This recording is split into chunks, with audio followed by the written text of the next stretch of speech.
How to act when dog attacks.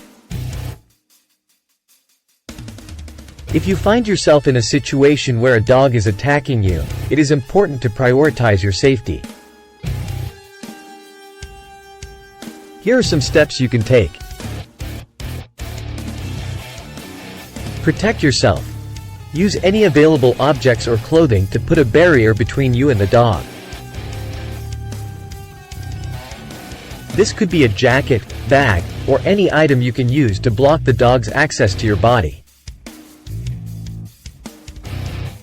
Try to stay upright. If the dog knocks you down, try to get back up as quickly as possible.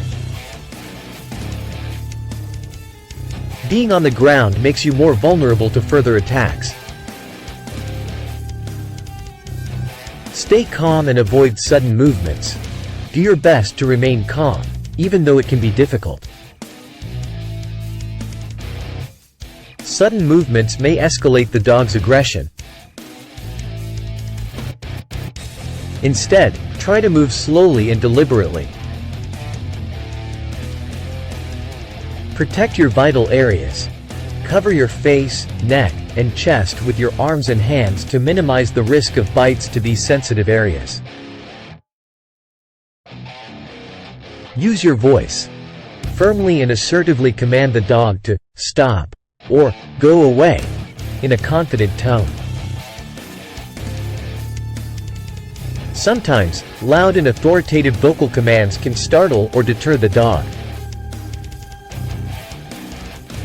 Look for an exit route. Assess your surroundings and identify the safest way to retreat from the situation. Slowly and cautiously move towards an exit if it is within reach. Seek help. If possible, try to attract the attention of others nearby for assistance. Call out for help or use a whistle or any available means to get attention. Report the incident. After the attack has subsided and you are safe, it is crucial to report the incident to the relevant authorities. Provide them with accurate details of the incident, including the location, time, and description of the dog, to help prevent future attacks. Remember, these suggestions are general guidelines, and your safety should be the priority.